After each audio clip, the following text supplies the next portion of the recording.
We're now to the devotional series for the Christmas season, and last year, if you'll remember, I did Christmas carols. But this year, my word is stars, and I know I'm stuck out in nature. I just did all the leaves, but now we're going to look at stars, because after all, the wise men, or the magi, followed the star to find the baby Jesus. And why was it a star, and what's so special about stars, and why should we study them, not as astrologers, but as followers of Christ? I'm inviting you to come with me this Christmas season as we follow the stars and learn more about them than you ever thought you even wanted to know. So this first Devo is called He Made Them. And in Genesis 1, we go back there often, God said that He made the sun and the moon to govern the skies by day and night, and then He made the stars. He set them in the vault of the sky to give light on the earth, and He said it was good. So here's something I read about a star. It absorbs all radiation that falls on it, but it also radiates back into space much more than it absorbs. That alone sounds enough like it could be a good devotional topic. Absorbing radiation, but then radiating more than what you absorb. That's what a star does. One can see about 2,000 stars to the visible eye on a clear night. There are said to be over 1 trillion in the Milky Way galaxy. So why did God make stars? It's certainly not for people to follow them for direction, like the zodiac signs.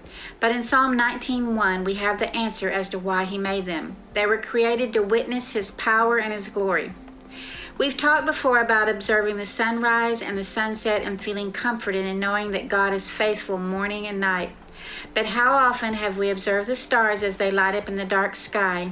And have you ever thought about what if stars didn't exist at all? If there were no stars, all humans would be exposed to cosmic radiation that falls from the atmosphere due to negative 100-degree temperatures. So without the sun, there would be no photosynthesis, causing all plants, animals, and humans to die.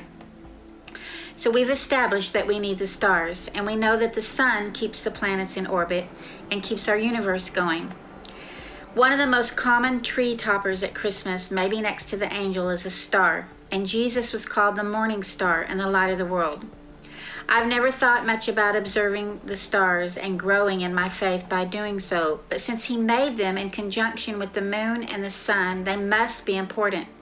And if we're supposed to witness His power and glory in the skies, then I don't want to miss it. After all, being a witness to power and glory establishes us in our faith, and it settles and grounds us and brings us peace. Isn't that interesting? Jesus, the Prince of Peace, our Savior, the Messiah, was born, and it was a star that led the way to this peaceful baby lying in the straw. Look up this season, not only when the sun rises and sets, but when the stars come out. I think they're missed at night often for several reasons. We're often inside after dark. They're small and they have to be looked for. You have to look up to see them, and when clouds are present, they're not visible at all. But the stars are there, and they're vast in number, and they have a purpose in being created if we observe them but not worship them. If you've ever witnessed God's power and glory in your life, I'm betting it's not an experience from looking at the stars, but maybe it was a healing or a provision from His hand or guidance in making decisions.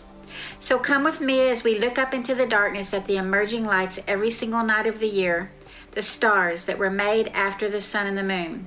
And let's follow them and observe the power and the glory they bring to settle our weary souls this holiday season, because that's why He made them, for that very reason.